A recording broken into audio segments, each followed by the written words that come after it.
Hello, my good people. This is Mayo, the African, an enthusiast about Africans, and I'll always love to share stories surrounding Africa. And I believe that Africa is one of the greatest continents with an immense potential. It's only that us and our leaders who have been letting us down. But I know in the due course we're going to realize our potential and we're going to make things work out. However, as we set into this 2024, I humbly request for your support in this platform.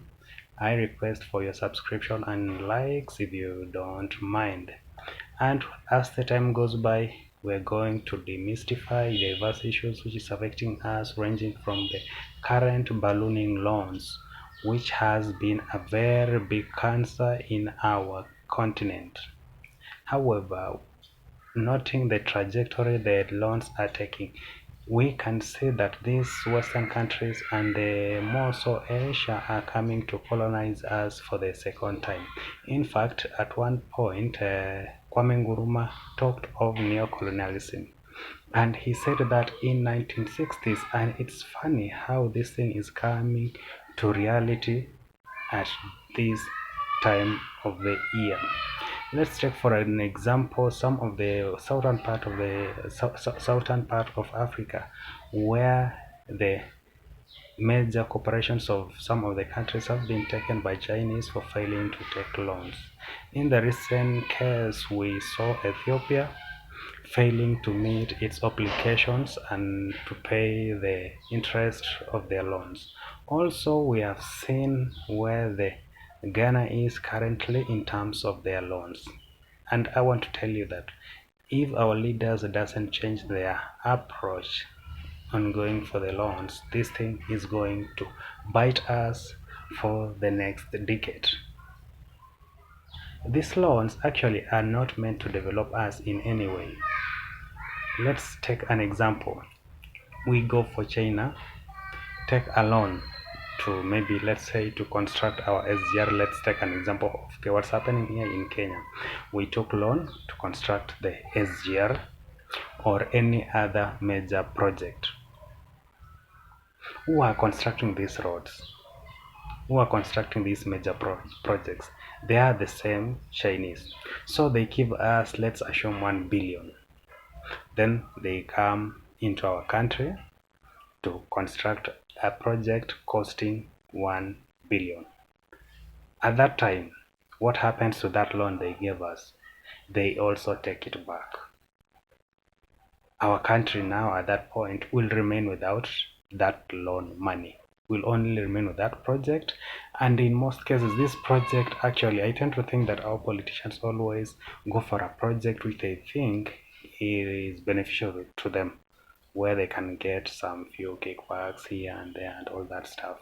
Okay, so when we are struggling to pay these loans, that loan is paid back with interest. So, and you know that when they're coming to construct this project also, they have to make a profit out of the construction process. That means they'll have gained from us double. We'll have paid them interest for this loan. They'll have constructed for us this project and went back with the profit, went back with their money, and they have gone back with the interest. So, in other words, our citizens will keep struggling to pay taxes, which goes back to those to the repayment of loans, and that loans will keep growing those countries, but not us. Then one funny thing about these whites, I tend to think that they have mastered how to hold us captives. Each and every other time, they tend to come up with new things, and they tell us that these are the current things, and these are the things which we should invest in.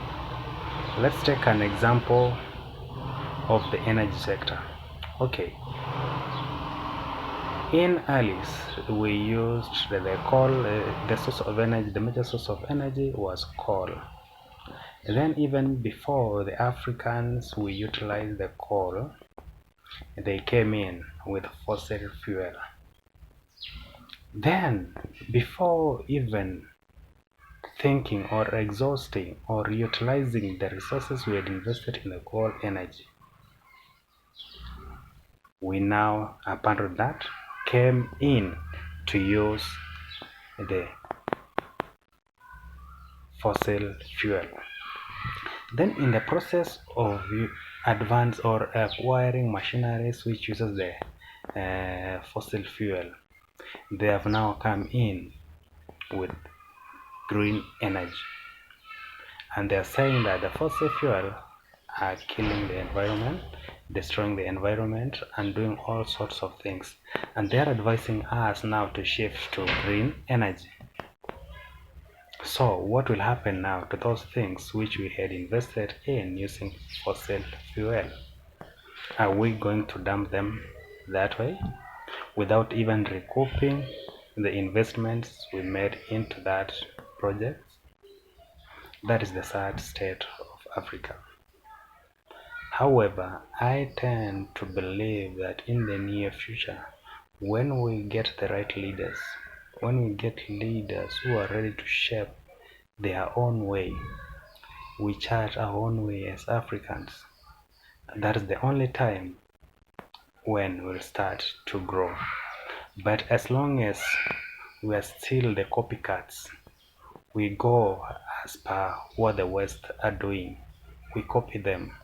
Let's take for example the SGR, the railways, the electric trains. We are copying them. Let's talk of our rail line which uses diesel. Most of those rails were built by colonizers. I'm taking an example of our country here, Kenya. Then when they left us those things, we never utilized them the right way. We just let the rail lines get bushy, and we abandoned those rails. Then in the recent, because the West have done something else, we went for SGR. Actually, SGR is outdated in those countries. We went for SGR. Currently, apparently, let's say this, as we were going for that SGR, we went for the loans to come and construct that SGR, and we neglected that rail, that fossil-driven rail, that diesel or the old engine rail, saying that they no longer serve our purpose. We went into SGR. Now we're using SGR, but I tend to think that it's not serving us as much as it should be.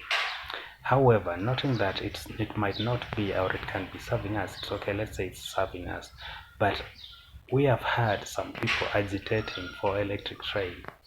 Okay, assuming we go to electric train now, as some of these countries, they're like the South Africa, the Nigeria, who have the pure electric train, which can go up to 300 kilometers per hour. If we go for those trains, we don't have the economy to fund those mega projects. We'll still go for loans. We'll still go for loans despite the current ballooning loans. Then, in the near future, in less than 20 years, we'll no longer be in need. We'll feel like the electric train is no longer serving us because we see what the magnetic levitation train is doing in China. Then we'll start thinking of how to go for that, forgetting that those countries are investing in those mega projects, those big projects, because to them, small or rather issues like the health, education is no longer an issue to them.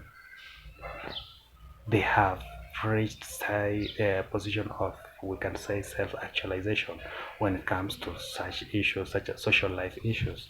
It's not an issue to them. The health sector is working perfectly. The education is perfect. Everything is okay. And that's why they get the resources, or they get the time to invest all of their resources in those mega projects.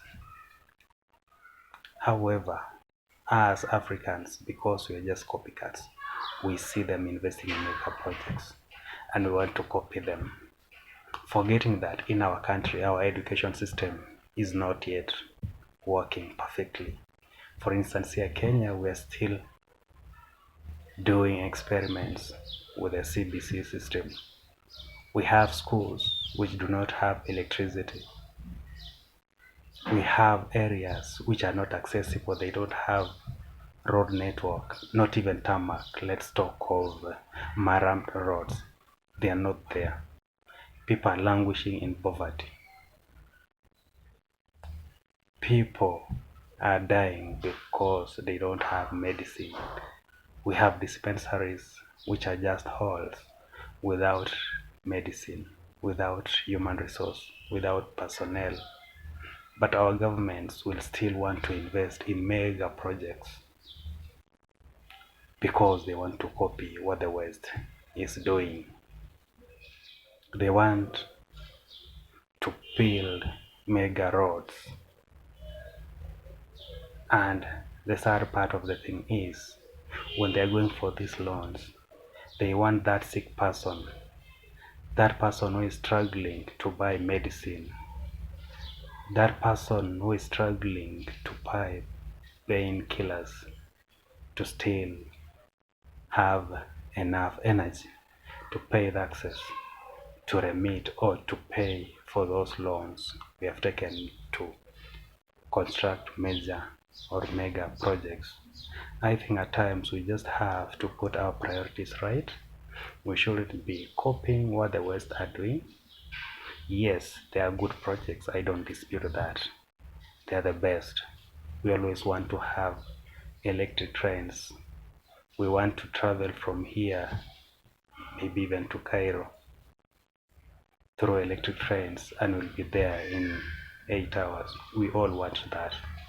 But of what benefits when we can travel to that distance? Yet, our nearest dispensary does not have even painkillers. You go there, you're given prescription and being told to go and buy your medicines. What happens to that person who does not have the capacity to buy that? They'll all die. Not because the disease was severe, not because they were to die, it's because they lacked that simple or that small money to buy medicine they have been prescribed. So it's very important that our countries, our African countries, get it right when it comes to investment. We have been getting it wrong, but I know we are in the right trajectory. With we are in the right trajectory, and sooner or later we are going to realize that we need to chart our own ways and make things count. So thank you. That was Mayo Garrison, or Mayo the African, and I look forward to more interaction with you people. I humbly request for your subscription in this channel. This is actually my first video I'm making here, and thank you. Bye bye.